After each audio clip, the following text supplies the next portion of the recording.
사랑하는 성도 여러분, 어제 우리는 예수 그리스도와 함께 죽고 사는 사람이 받는 세례에 대해서 배웠습니다. 여러분, 세례는 앞으로 죽을 사람, 앞으로 다시 태어날 사람에게 주는 것이 아니라 이미 그리스도를 믿고 그분과 함께 죽고 다시 살아난 사람에게 주는 것이 세례입니다. 그리스도와 함께 이미 연합해서 나는 그리스도와 함께 죽었습니다, 그리고 나는 앞으로 그리스도와 함께 살 것입니다 라는 사람에게 주는 것이 세례입니다.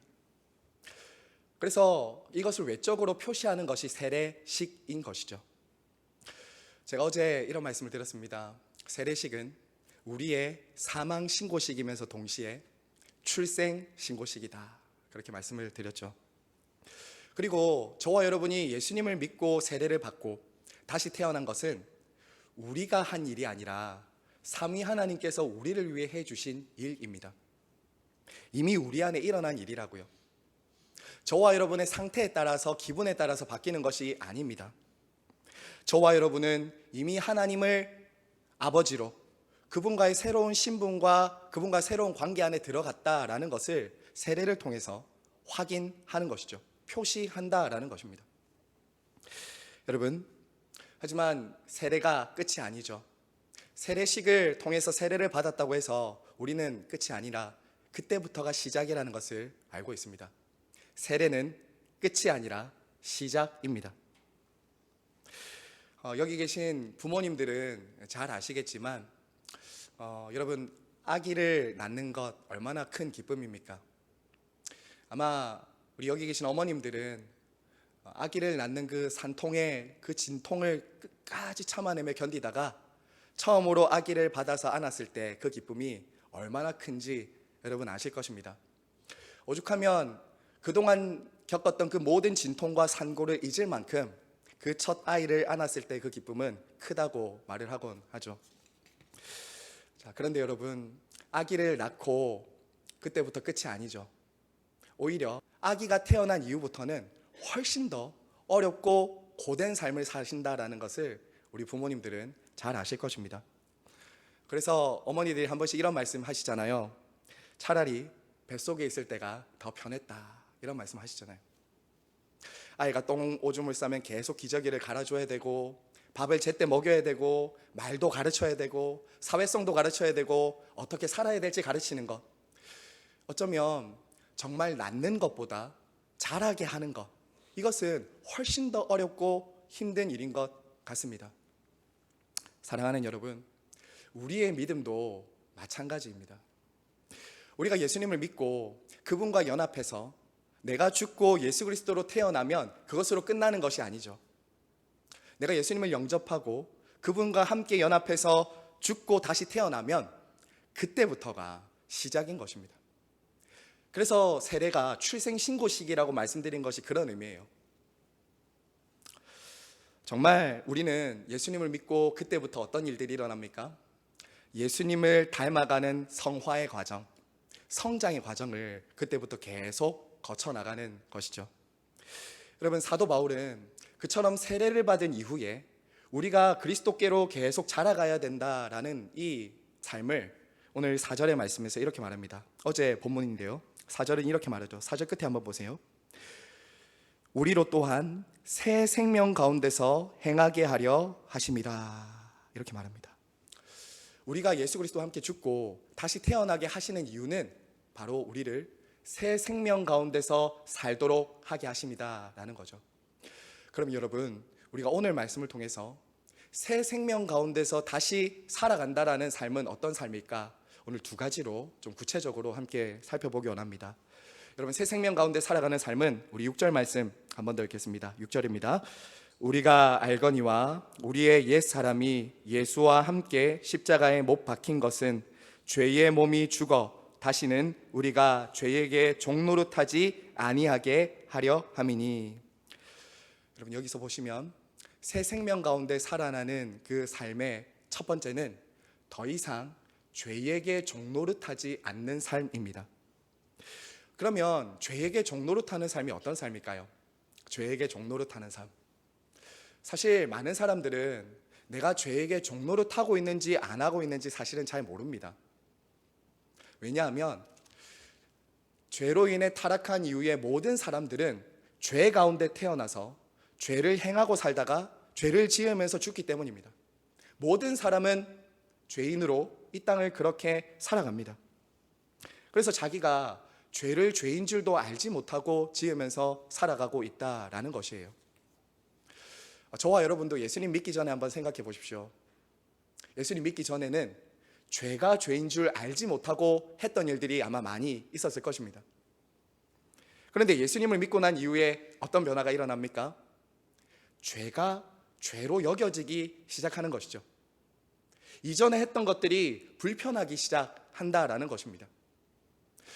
부끄러운 저의 고백이지만 저도 예수님을 믿기 전에는 전혀 그렇게 안 보이시겠지만 욕과 거짓말도 참 많이 했던 사람입니다. 욕과 거짓말도 참 많이 했어요. 제 삶에도 이런저런 많은 죄의 습관들이 제 안에 있었습니다.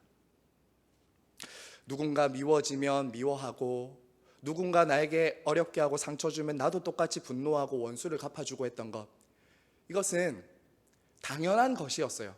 죄를 죄로 여기지 않고 저도 그렇게 했던 일들이었습니다. 그런데 예수님을 믿은 이후에 달라지는 것이 있었는데요. 그것은 그동안 죄를 죄로 여기지 못했던 것들이 죄로 여겨지기 시작하더라라는 것입니다. 예수님을 믿고 단번에 완전히 변해간 제 모습도 있지만, 예수님을 믿고 오랜 세월 거치면서 점점 변화되고 없어진 그런 죄의 습관들도 제 안에 있습니다. 중요한 것은 이것입니다. 제가 예수님을 믿고 그분과 함께 죽고 다시 태어난 이후부터는 제가 하고 싶은 대로, 죄가 나를 끌어가는 대로 하지 않기 시작하더라라는 것이에요. 사랑하는 여러분, 많은 사람들은 자기가 하고 싶은 대로 하는 것을 자유라고 생각하는 것 같습니다. 내가 하고 싶은 대로 하는 것이 자유다. 하고 싶으면 하고, 하기 싫으면 하지 않고, 미워지면 미워하고, 좋아지면 좋아하고, 겉으로 보면 다 그렇게 하고 싶은 대로 하는 것이 자유라고 생각하는 것 같습니다. 하지만 여러분, 오히려 우리는 경험적으로 알고 있어요. 내가 하고 싶은 대로 마음껏 하다 보면 나중에는 거기에 내가 얽혀 매여 있다는 우리 스스로를 보게 된다고요. 그것의 노예가 되는 것이죠. 처음에는 자유롭게 했는데 그것을 하지 않으면 안 되는 사람이 되어버린 것입니다. 하나 예를 한번 들어볼까요? 어떤 사람은 누군가에게 상처를 받고 오랫동안 미워하면서 분노와 미움에 사로잡혀 있을 수 있습니다. 그것은 복수심에 묶여있는 상태입니다. 어떤 사람은 음란의 죄에 묶여서 음란의 노예가 되어 있는 상태인 사람들도 있을 수 있습니다. 겉으로는 평온하게 보여도, 겉으로는 아무렇지 않은 것 같이 보여도 그런 미움과 분노와 음란이 있으면 마음속 한 곳 깊은 곳에는 어두움과 고통이 있는 거예요. 어둠과 고통이 있는 거라고요. 미움이 내게 주인이 된 것이죠. 다시 주인이 된 거예요. 성도 여러분, 그러면 내가 지금 죄의 종인가 아니면 의의 종인가를 알 수 있는 중요한 것은 무엇일까요? 그것은 이것입니다. 내가 지금 누구에게 순종하고 있느냐, 그것을 통해서 내가 죄의 종인지 의의 종인지가 드러나게 됩니다. 죄에게 순종하면 이전에 나의 예수님을 믿기 전의 삶으로 다시 돌아가서 살아가려고 한다면 죄의 종이 되는 것이고요. 내 안에 살아계신 성령님께 순종하면 의의 종이 되는 것이죠. 사랑하는 여러분, 그러므로 오늘 먼저 이 첫 번째, 내가 지금 새로운 생명으로 살아가는 이 삶을 방해하는 이 첫 번째, 다시 나를 죄의 종이 되게 하려고 하는 이것이 무엇인지 한번 돌아보시기 바랍니다. 여러분을 끊임없이 무언가 사로잡도록 만드는 것, 나는 이미 예수님으로 인해 죽고 다시 태어났는데 다시 이전의 삶으로 돌아가게 만드는 그것이 무엇인지 여러분 돌아보시기 바랍니다. 그리고 그것을 하나님 앞에 정직하게 열어두는 겁니다. 하나님, 제 안에 이런 것이 있는데, 하나님, 제 안에 해결되지 않는 다시 죄의 종이 되게 만드는 이런 것이 있는데, 하나님, 이것 때문에 제 마음이 참 공고하고 힘들고 괴롭습니다. 라고 하나님 앞에 열어두는 거예요. 이게 한나의 기도잖아요. 지난주에 들었던 한나의 기도가 분인 나를 향해서 증오하지 않고, 그리고 남편을 향해서 미워하지 않고, 그걸 그대로 가지고 가서 자식을 못 낳는 자신의 아픔, 분인 나가 자기를 괴롭히는 그 상처들 그대로 가지고 가서 하나님 앞에 열어두니 어떤 일이 일어납니까? 하나님과 심정이 통해지게 되는 것이죠. 사랑하는 여러분, 그러면 두 번째로 새로운 생명 가운데 살아가는 삶은 어떤 삶인가? 바로 의의 무기로 자신을 드리는 삶입니다. 의의 무기로 자신을 드리는 삶. 우리 13절 말씀 한 번 더 읽습니다. 13절이요, 시작. 또한 너희 지체를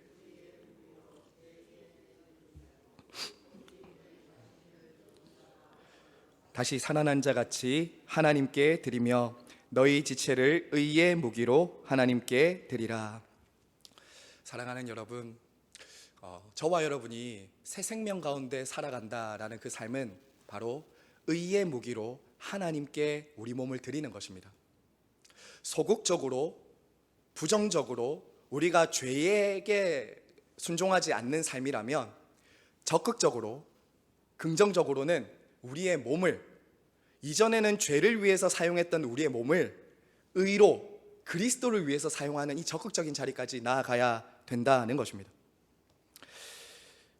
내가 새 생명 가운데 살아가고 있는가, 그렇지 않은가는 여러분, 매일 저와 여러분이 사용하는 이 몸을 어떻게 쓰는지를 보면 내가 새 생명 가운데 살아가는 사람인가, 그렇지 않은가를 볼 수 있다는 거예요.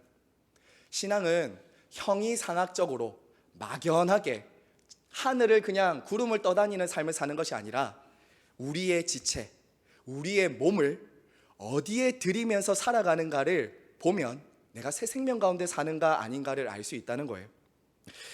쉽게 말하면 이런 것입니다. 여러분, 지금 여기에 칼이 한 자루 있다고 한번 생각해 보겠습니다. 칼이 한 자루 있어요. 그러면 이 칼이 강도에게 들리면 이 칼은 어떤 것이 됩니까? 강도에게 들리면 살인 도구가 될 수 있겠죠.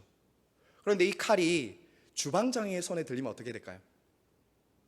맛있는 요리 도구가 되겠죠. 이 총이 한 자루 있습니다. 총이 강도의 손에 들리면 남의 재산과 생명을 빼앗는 무기가 되고요, 총이 경찰관에게 들리면 생명을 보호하고 지켜주는 도구가 되는 것이죠. 여러분, 이것은 우리 몸도 마찬가지라는 것입니다. 우리 몸도 누구에게 순종하느냐에 따라서 죄의 몸이 될 수 있고, 죄의 무기가 될 수 있고, 의의 무기가 될 수도 있다는 것입니다. 그래서 죄에게 순종하면 죄와 사탄의 도구가 되고, 의에게 순종하고 그리스도께 순종하면 의의 무기가 될 수 있다는 것입니다. 그래서 여러분, 여기서 오늘 말씀에서 너희 몸을 의의 무기로 드리라는 것은 단순히 죄 안 짓는 정도로만 너희 몸을 쓰는 것이 아니라 이제 적극적으로 너희 몸을 선한데, 하나님이 기뻐하시는데 사용하라는 것입니다. 이 명령을 지금 주고 있는 것이죠.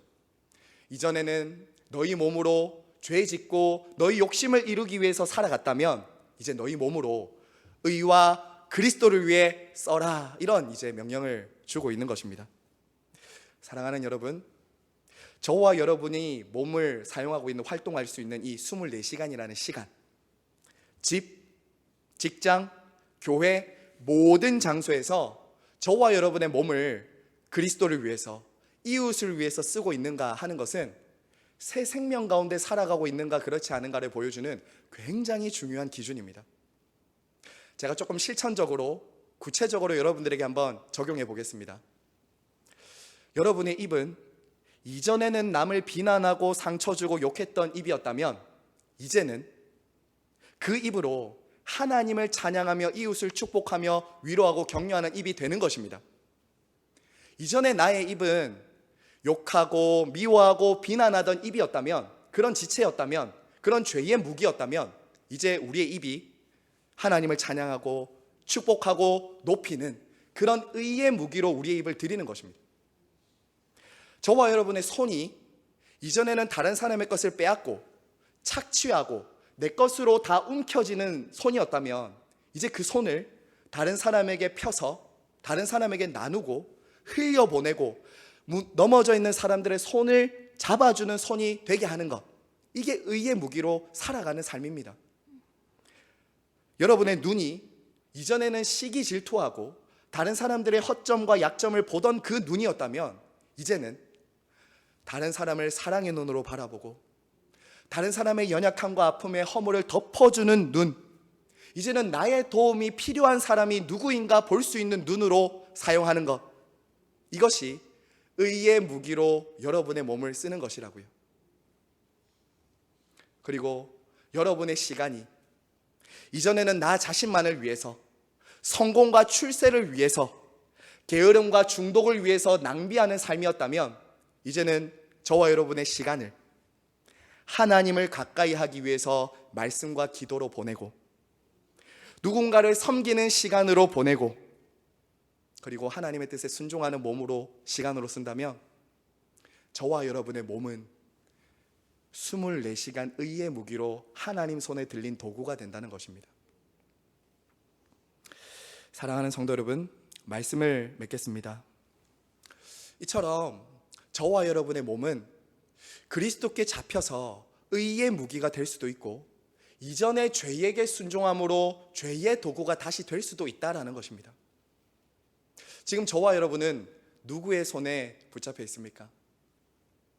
오늘 우리는 새 생명으로 살아가는 삶의 두 가지 특징을 보았습니다. 첫 번째는 죄에게 순종하지 않는, 죄의 종노릇하지 않는 삶이었습니다. 여러분, 이전에 여러분들이 했던 그 죄가 여러분들을 다시 사로잡지 못하게 하십시오. 어떤 것에 저는 여러분들이 사로잡혀 있는지 잘 모릅니다.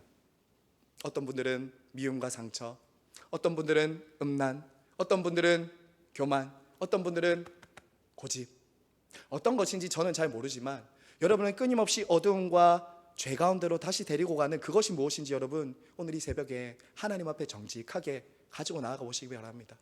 그리고 두 번째는, 오늘 새로운 삶 가운데 사는 사람은 의의 무기로 적극적으로 우리 몸을 드리는 것이라고 했습니다. 여러분의 24시간, 여러분의 눈, 코, 입, 여러분의 모든 이 사진은 이제 죄의 무기가 아닙니다. 이제 의의 무기예요.